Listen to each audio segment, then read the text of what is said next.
Thank you for tuning in to Letha's Real Talk. I am Letha. I'm right here live at the We Believe Digital Podcast Universal Studios. Today, I want to address an issue that some of us are having here in the infamous city of Jackson, Mississippi, concerning the school closures. So, as we know, there has been talk and there has been planning occurring with the school closures for probably the past 4 or 5 years. As we do know, there has been a lot of back and forth. As we know, there has been a lot of arguments. There have been meetings. People have voiced their concerns.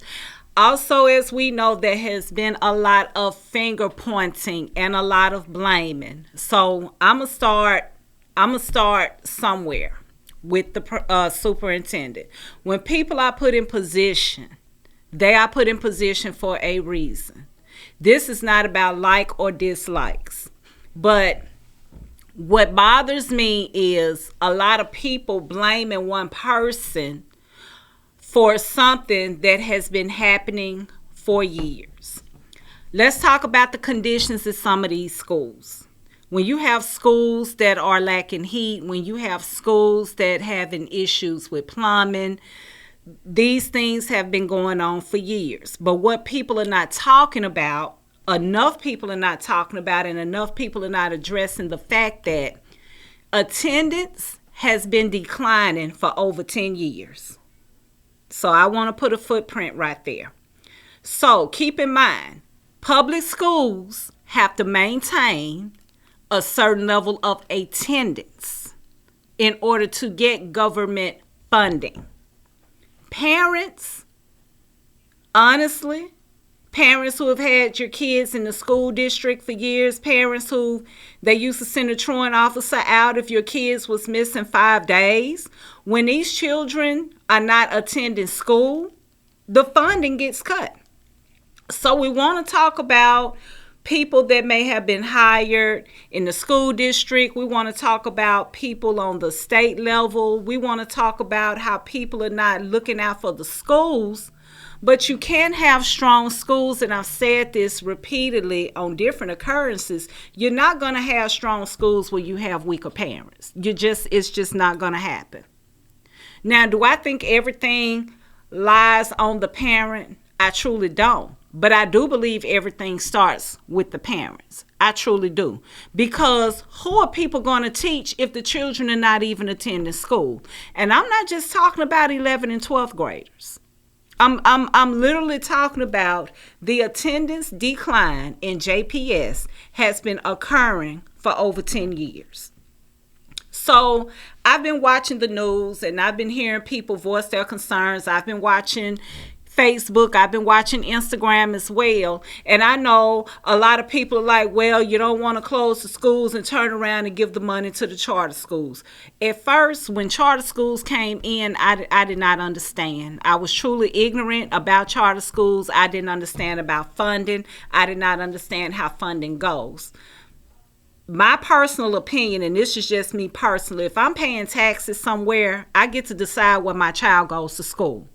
So if my child is not going to this public school system, and charter school is just a reformation of public school, in my most humble opinion, but if my child is not going to, per se, the public school system, and I'm enrolling my child in charter schools, I'm not pulling anything from the district. Okay? 1 or 2 kids or 10 kids or 100 kids is not pulling as much as we think from the district, because we have people that move from districts from year to year. Now, with that being said, I don't agree that if a child gets kicked out of charter school or put out of charter school, I don't agree that the money needs to stay there. I don't agree with that as well. I feel like if I enroll my child in your school, or you enroll your child in charter school, and by that October, whatever deadline it is, and your child is put out of school past that deadline, I feel like that money plus interest needs to go back to the school system, but that's neither here or there. I really want to tackle more so on the attendance. You have elementary kids, you have middle school kids, you have junior high kids, kids that don't even qualify to even be able to drive. children that are not even old enough to even get a driver's permit, the decline in attendance has been happening for years. So all of this finger pointing at how you may feel about who's ever in central office, all of this finger pointing about some of your state elected officials, people need to learn to hold themselves accountable. And it bothers me that the society has come to a society to where sometimes people don't have to be held accountable for the role that they play in things. How you gonna talk about the school not having running water, the school not having decent meals, and yet and still you don't even send your children to school to be able to get the funding that is required to do certain things? That's one thing. Okay, number two, I got an issue with everybody eating free lunch. I came out and said it. Why do I have an issue? I have an issue when everybody in the whole school district gets to eat free lunch, but yet and still y'all got vending machines in some of these schools. That's a problem to me. How can you afford to buy Powerade, but then all the kids get to eat free? And all of this, people not being invested in things, people not being financially vested, people, all of this, I want somebody to give me. Where is the true desire to earn? Where is it mandated that you need to earn? It should not be mandated that somebody is obligated to give and you're not obligated to do anything in return. And so you have so many people who are mad and who are upset. I don't agree that smaller kids need to be in the school with older kids. That's not what I'm saying. It concerns me about the merging. I don't like the fact of the merging, but however, I do understand the merging. And most of us know for a fact that a lot of these children have not been attending school the way they need to be attending school. And I don't even think they send the truant officers out anymore.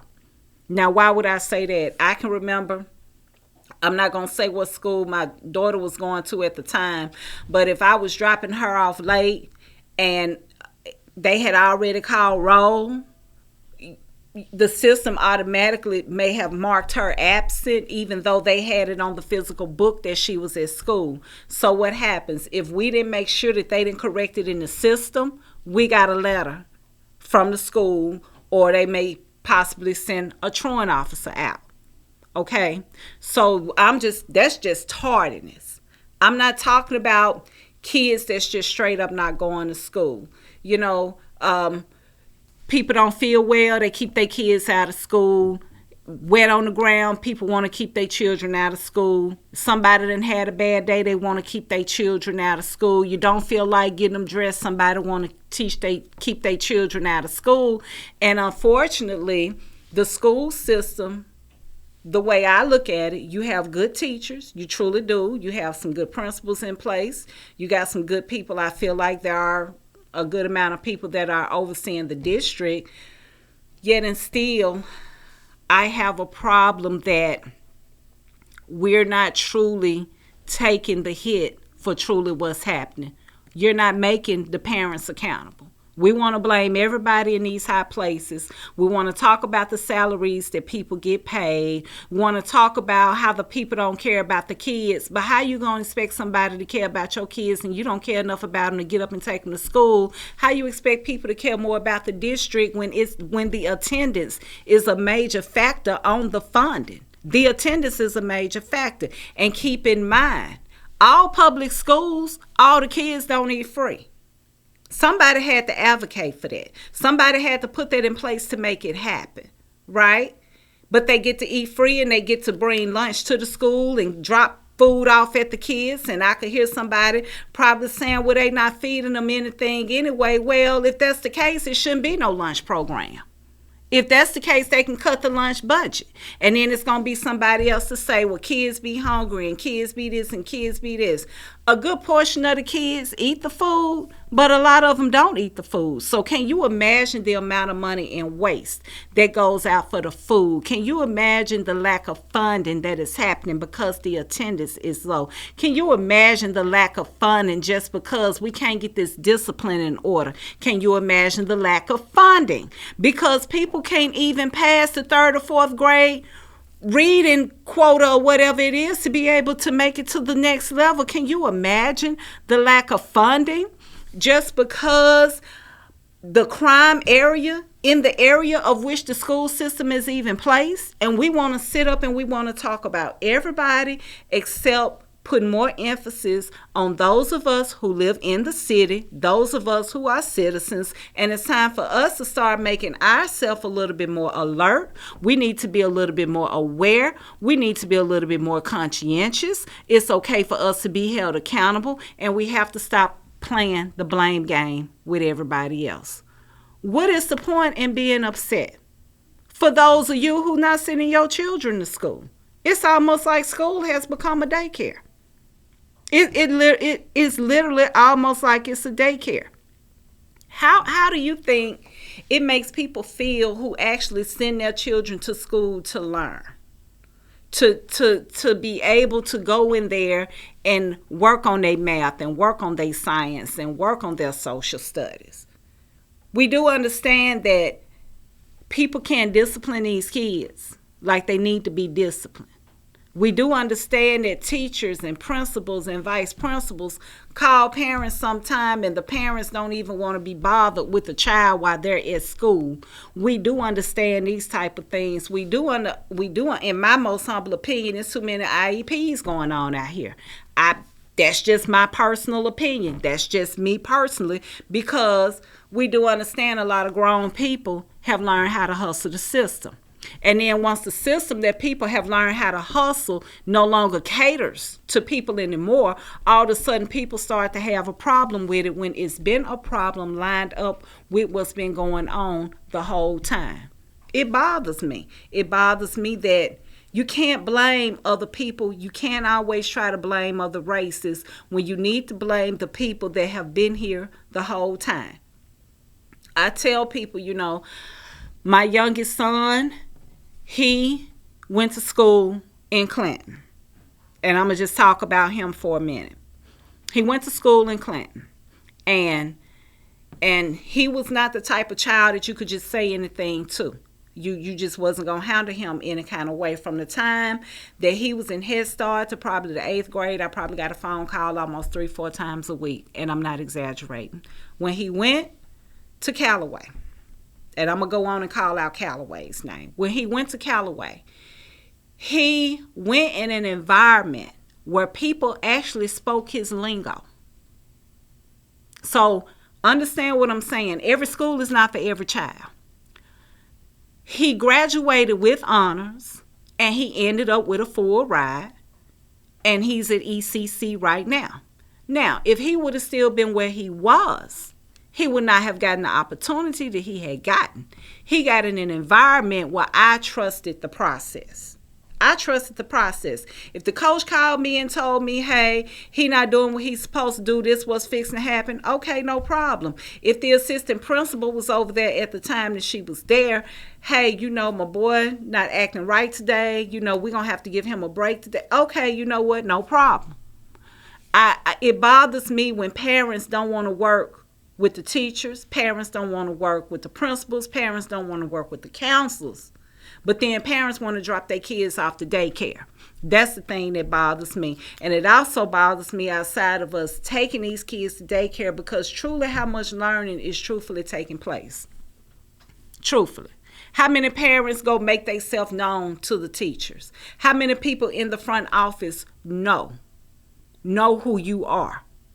How much personal contact have you had with people?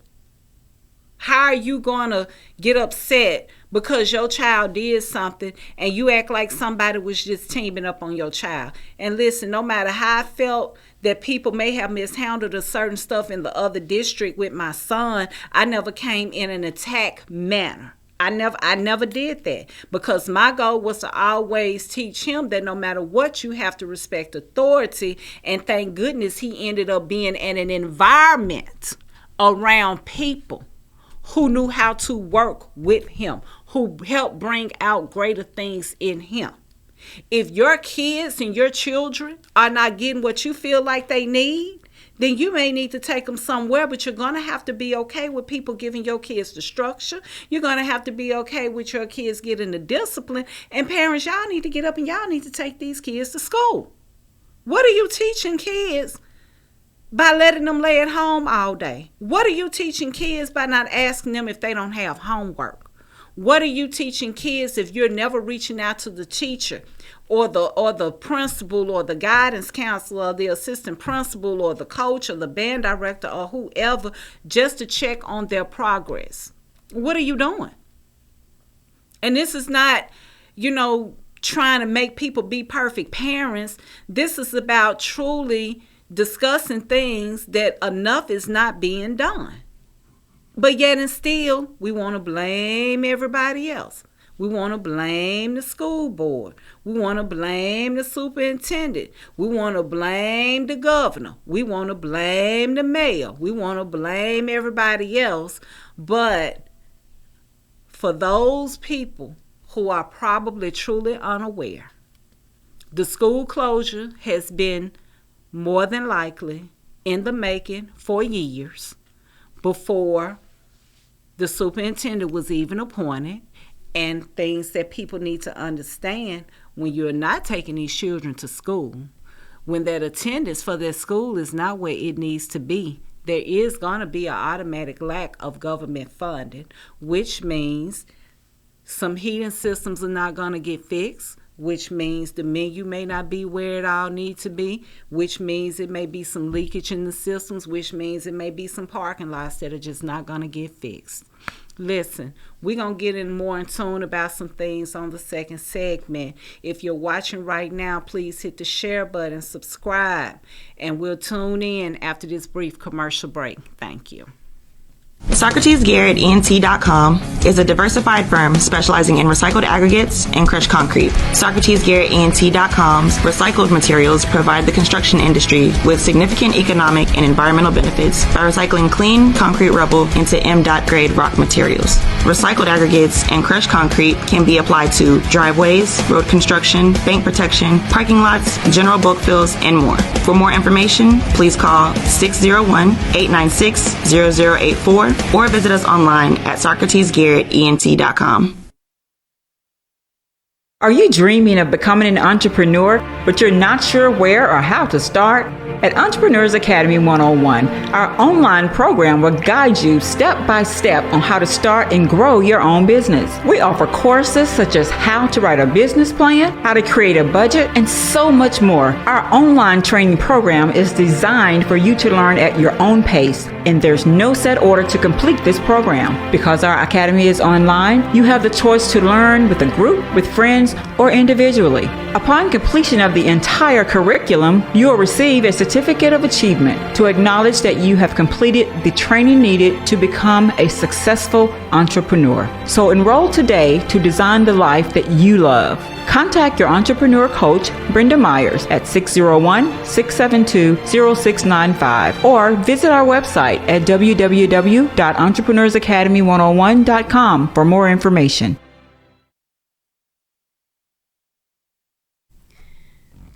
Thank you for tuning back in on Letha's Real Talk at the We Believe Digital Podcast Universal Studios. So in our first segment, I talked about the Jackson Public School System, school closures, concerns.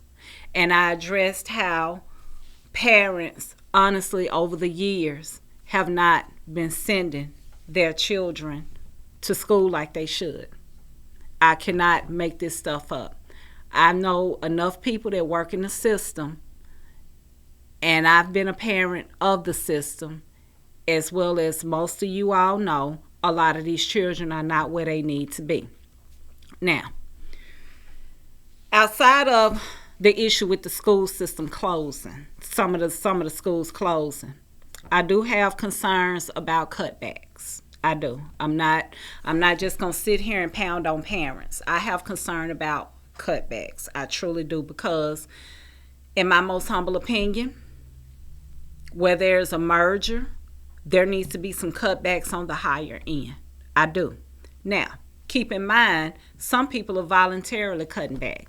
Well, Letha, what do you mean people are voluntarily cutting back? Retirement. Oh, retirement.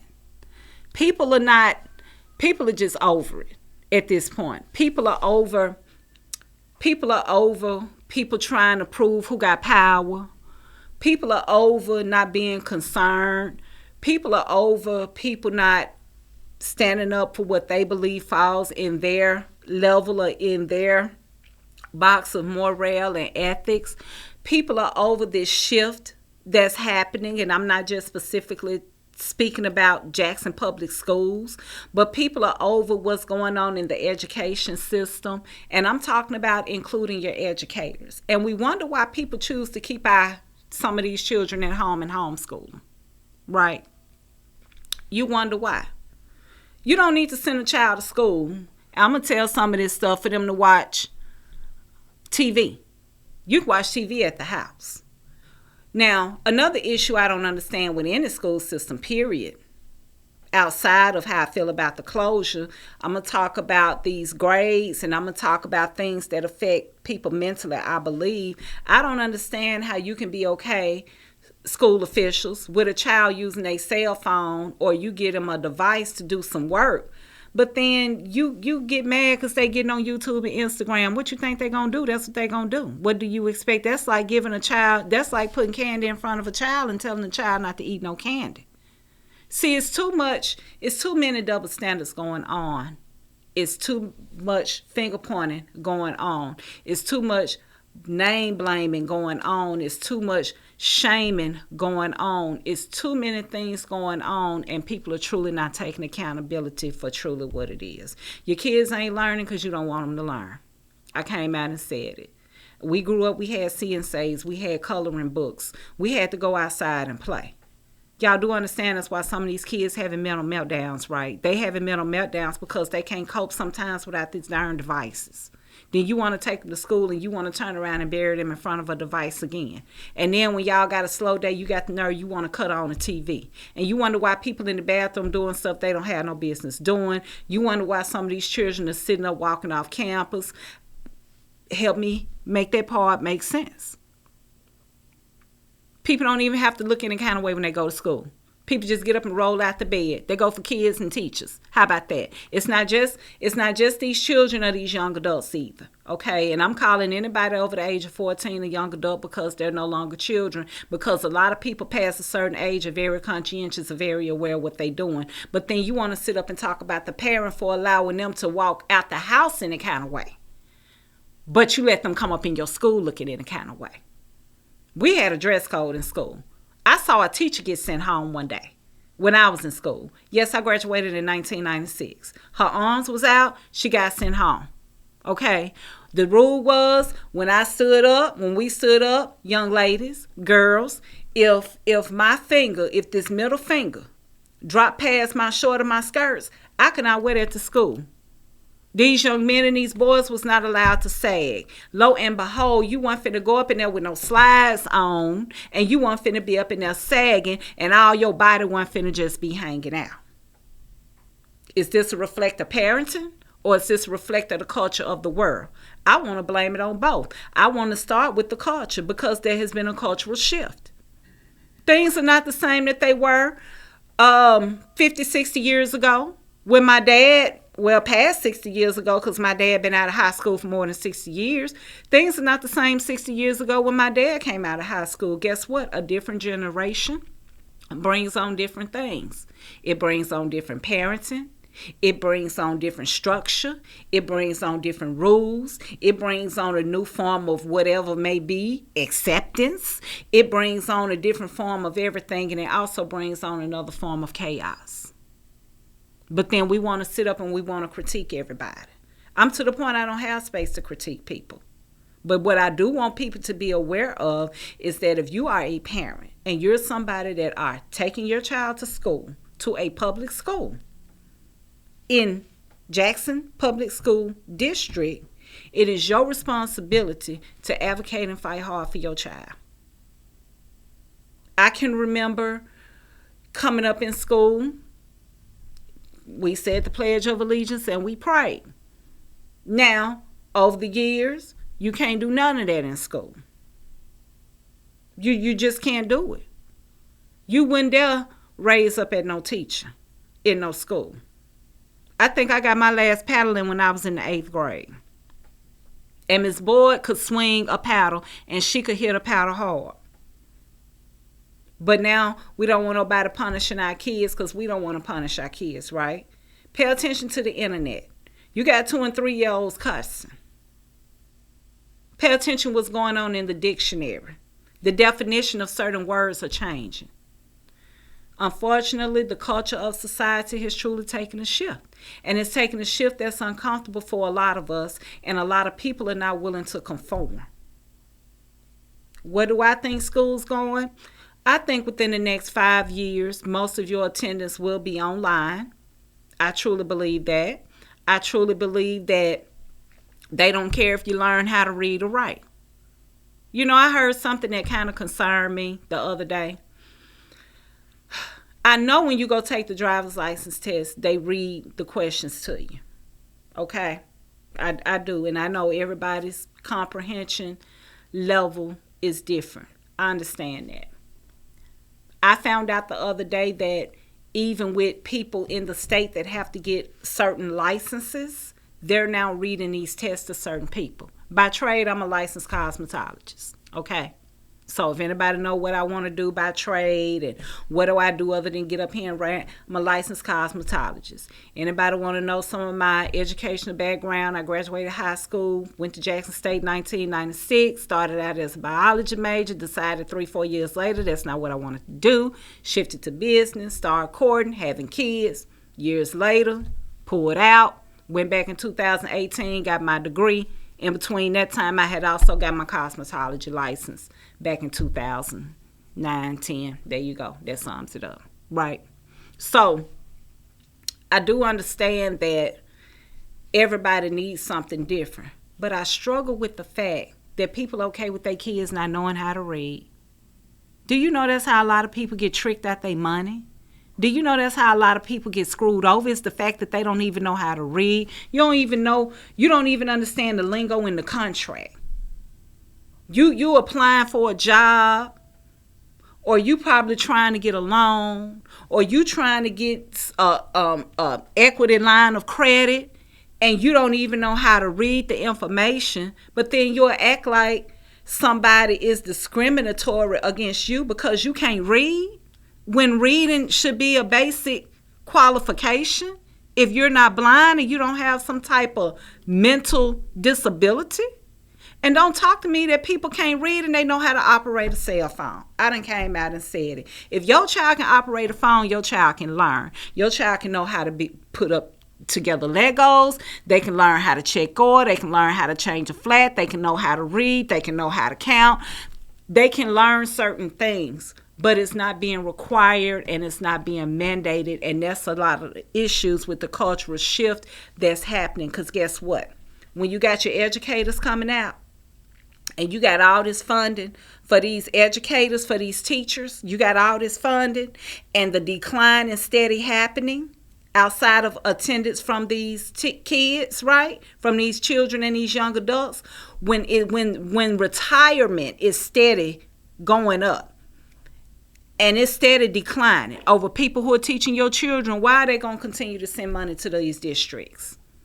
I ain't just talking about JPS. I just talk about in the district. Why? What's the point of constantly sending the money and it's steady a decline? So there are a lot of things that adds to this. Now, let me piggyback up on this free lunch situation. I don't think you should be allowed to have fundraisers if everybody eat lunch. Not fundraisers dealing with no food.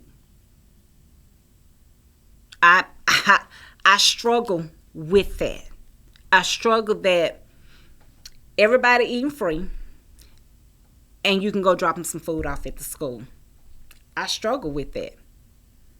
And I feel like somebody need to come in and do some other type of whatever. I ain't gonna say investigation or whatever, but if you eating free, are you even supposed to have vending machines in the school in the first place? If everybody is eating free anyway. I don't think people should be able to DoorDash food to the school. And y'all know this stuff is real. Teachers, administrators, kids DoorDashing food, ordering Domino's and anything that can get delivered to the school.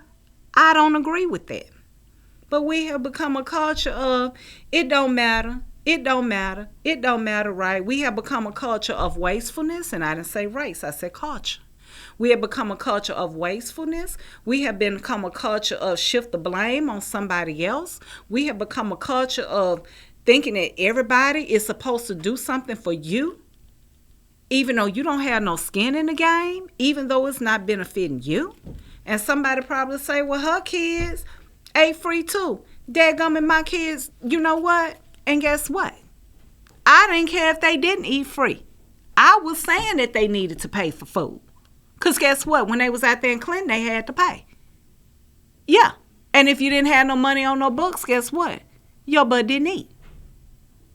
My sister is a school teacher in Georgia. Children was getting together, organizing food fights before COVID. Guess who the kids was that was organizing the food fights? The kids that was eating free.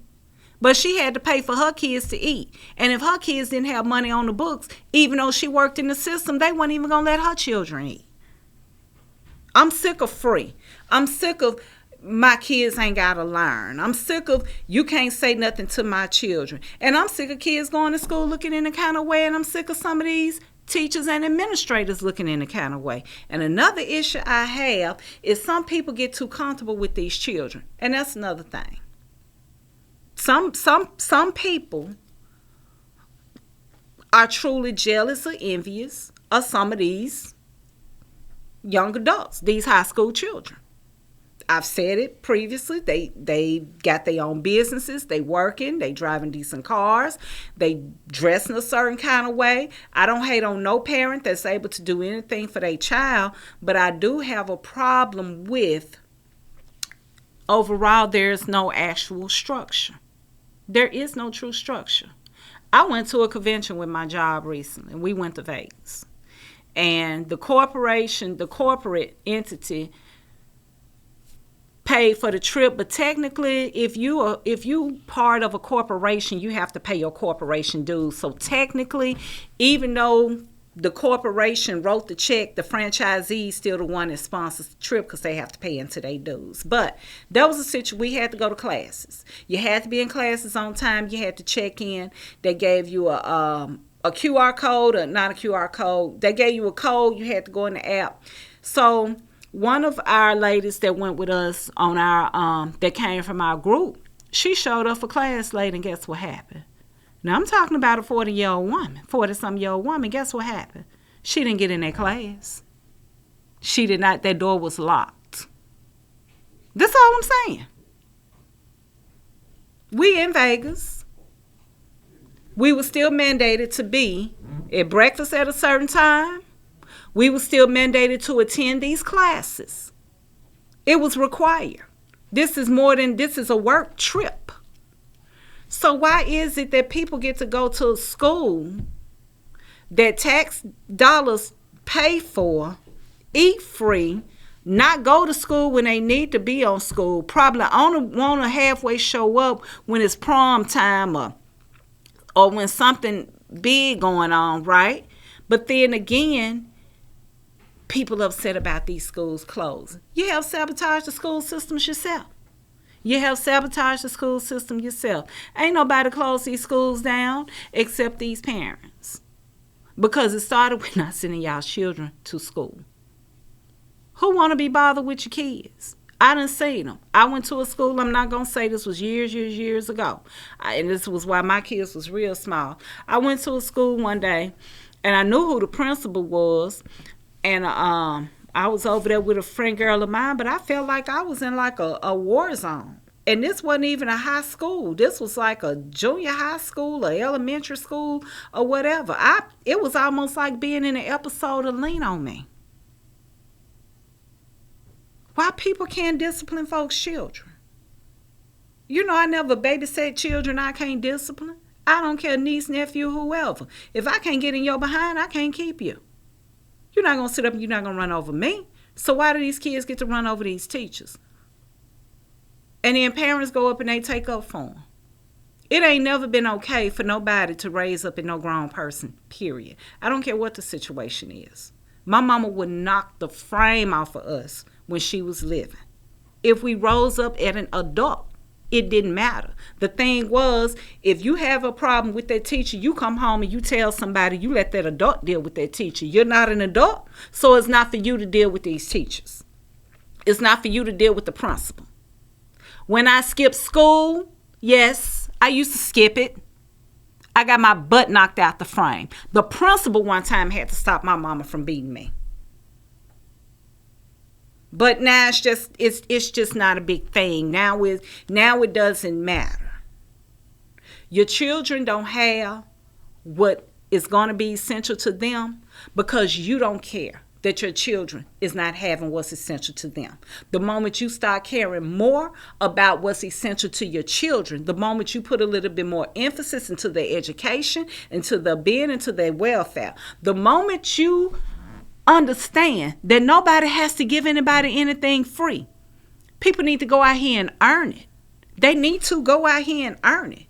And the moment that parents get on board with that concept, the moment that people's intellect will be better, your education system will be better, it's probably going to condense down on this crime, and your kids are going to have the basic fundamentals to get out here and survive. Listen, I thank you all for tuning in. You can follow Letha's Real Talk on all social media platforms, but please also tune in to We Believe Digital Podcast, Universal Studios. Hit the like, share, subscribe button. Also, we have sponsorship packages available at We Believe Digital Podcast. Thank you. Have a great day.